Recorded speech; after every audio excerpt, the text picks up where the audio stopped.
मेवालाल चौधरी के भी जमाने में हम ही लोगों ने अब कंप्लेन किया था और उस कंप्लेन के आधार पर जांच हुआ था, वो जेल गए थे। आज मैंने कहा बिहार के मुख्यमंत्री वही थे नीतीश कुमार जी, उस समय जब हमने कंप्लेन किया था। ना मैं एमएलए था, ना मैं एमपी था, लेकिन ब्रेन डेड मैंने मुख्यमंत्री क्यों कहा?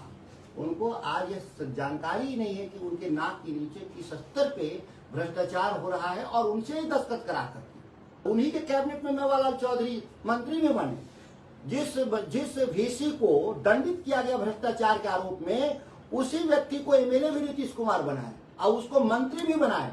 और जब बिहार के मीडिया ने हल्ला किया सिविल सोसाइटी ने, तो इस्तीफा भी हुआ उनका। ऐसा नहीं कहते हैं कि नीतीश कुमार पाक साफ आदमी है। मेरा कार्यकाल कितने दिन का था? मेरा कार्यकाल कितने दिन का था? हम तो खुद ही डिसमिस। नमस्कार, आप बोले भारत देख रहे हैं। मैं हूं आपके साथ कमलेश। आरजेडी सांसद सुधाकर सिंह सुबह सुबह ही फाइल लेकर सीएम नीतीश कैबिनेट के मंत्री और अधिकारियों का बैठ गए हैं। एक एक का पोल खोल रहे हैं। एक तरफ मंत्री अशोक चौधरी पर आरोप लगे हैं, उसको लेकर के भी खूब बवाल मचा हुआ है। आरजेडी के सांसद हो या नेता हो विपक्ष के, तमाम लोग सवाल पूछ रहे हैं आखिर मंत्री अशोक चौधरी से इस्तीफा क्यों नहीं लिया जा रहा है।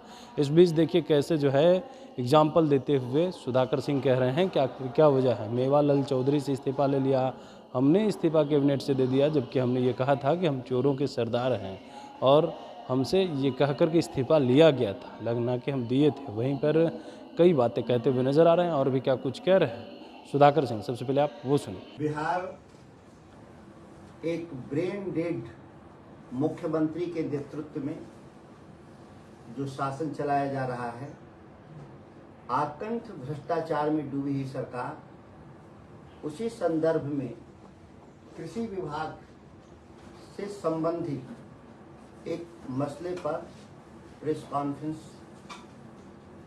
की आज मैं शुरुआत कर रहा हूं। क्योंकि यह विभाग के भीतर ऊपर से नीचे इतना ज्यादा भ्रष्टाचार है, जिसकी अगर कहानी सुनाया जाए तो कई दिन लगेंगे। इसीलिए एक हिस्से पर आज केवल हम बात करेंगे, आगे के प्रेस कॉन्फ्रेंस में किसी दिन बाकी चीजों पर भी बात की जाएगी। प्रेस कॉन्फ्रेंस के मुख्य बिंदु से आने से पहले मैं यह बात बता दूं कि पूरे बिहार में फर्टिलाइजर किसानों को उपलब्ध नहीं है, नकली बीज का बाजार कायम है। विभाग के द्वारा नियुक्त जो जिला कृषि पदाधिकारी जितने हैं, वह केवल और केवल उगाही कर रहे हैं।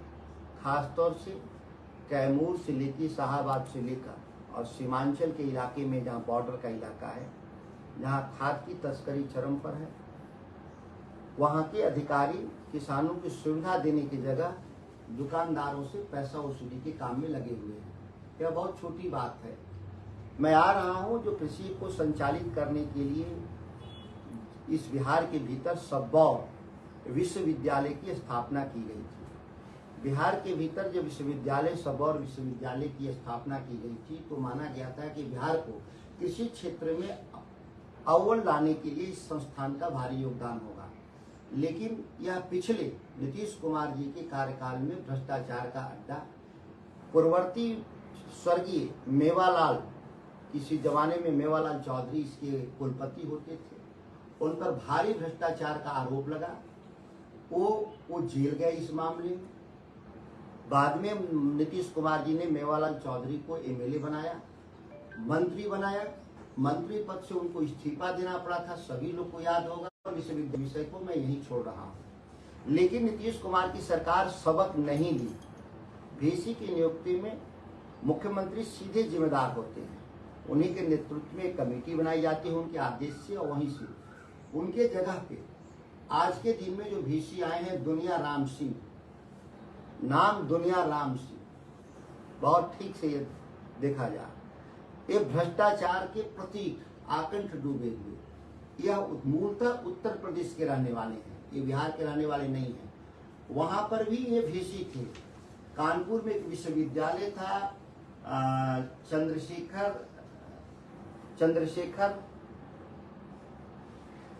चंद्रशेखर विश्वविद्यालय है, कृषि विश्वविद्यालय है। वहां पर इन्होंने काफी अनियमितता किया था और भ्रष्टाचार में डूबे हुए थे, वहां उत्तर प्रदेश सरकार ने इन पर कार्यवाही के लिए आदेश किया था। वहां से नौकरी छोड़ करके माननीय नीतीश कुमार जी के शरण में आए। अब बिहार के कृषि विश्वविद्यालय के कुलपति हो गए। जो भ्रष्टाचार के आरोप में जो जेल जाना चाहिए था उत्तर प्रदेश में, सरकार ने उनको जेल भेजना चाहती थी, वो व्यक्ति बिहार में आकर के फिर उसी पद पर नियुक्त हो गए। दुनियाराम सिंह की जो बातें आप कर रहे हैं, तो दुनियाराम सिंह जो काम कर रहे हैं किसके सह पर कर रहे हैं? क्योंकि राज्य सरकार ऑटोनोमस बॉडी विश्वविद्यालय होता है सर, तो क्या लगता है कि उनकी नियुक्ति की प्रक्रिया में माननीय मुख्यमंत्री के बनाए गए कमेटी के आधार पे होता है। तो एक तो सीधे सीधे मुख्यमंत्री नीतीश कुमार इसमें इन्वॉल्व है। दूसरा है कि उनका वित्तीय व्यवस्था राज्य सरकार देखती है, कृषि विभाग, तो कृषि विभाग भी दोषी है, उन पर नियंत्रण हासिल नहीं किया। ऐसे भ्रष्ट लोगों को क्यों पैसा दे रहा है राज्य सरकार? और एक माननीय कुलाधिपति भी विश्वविद्यालयों के प्रबंधन को देखते हैं, तो निश्चित तौर पे कुलाधिपति महोदय हमारे लिखे गए तमाम तथ्यों के आधार पर जांच करवाकर कार्रवाई करेंगे कि ऐसे लोगों जो भ्रष्ट लोग हैं, जो एकेडमिकली केवल वित्तीय रूप से भी नहीं, शैक्षणिक रूप से भी भ्रष्टाचार कर रहे हैं, ऐसे लोगों पे अंकुश लगाएंगे। नहीं तो ऐसे लोग देश के सर्वोच्च पद पे कल पहुंच जाएंगे। तो अभी बिहार को लूट रहे हैं, कल देश को लूटेंगे। सर, आपने दुनियाराम सिंह के आरोप लगाया कि इनके खिलाफ मुख्यमंत्री राज्यपाल को शिकायत की है। क्या लगता है सांसद होने के नाते राज्यपाल या मुख्यमंत्री आपके पत्र को सीरियस नहीं लिए? अगर वो गंभीरता से लेते तो उनकी नियुक्ति की प्रक्रिया को रद्द कर देते और जांच का आदेश जिस तरीके से मेवालाल चौधरी के भी जमाने में हम ही लोगों ने अब कंप्लेन किया था और उस कंप्लेन के आधार पर जांच हुआ था, वो जेल गए थे। आज मैंने कहा बिहार के मुख्यमंत्री वही थे नीतीश कुमार जी, उस समय जब हमने कंप्लेन किया था। ना मैं एमएलए था, न मैं एमपी था, लेकिन ब्रेन डेड मैंने मुख्यमंत्री क्यों कहा?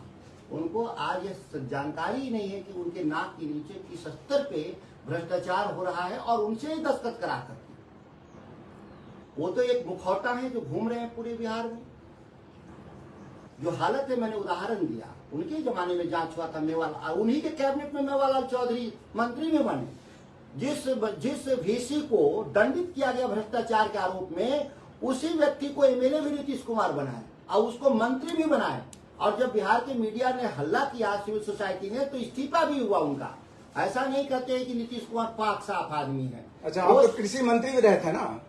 कृषि मंत्री रहे थे तो आपने कार्यकाल में कितने लोगों को सस्पेंड किया या डिसमिस किया? मेरा कार्यकाल कितने दिन का था? मेरा कार्यकाल कितने दिन का था? हम तो खुद ही डिसमिस। हाँ, आप तो ये हो गया था, लेकिन फिर भी आपने जब तक रहे आपने क्या ऐसा किया कि जिससे लोगों को लगे कि आपने भ्रष्टाचार मुक्त पैसा?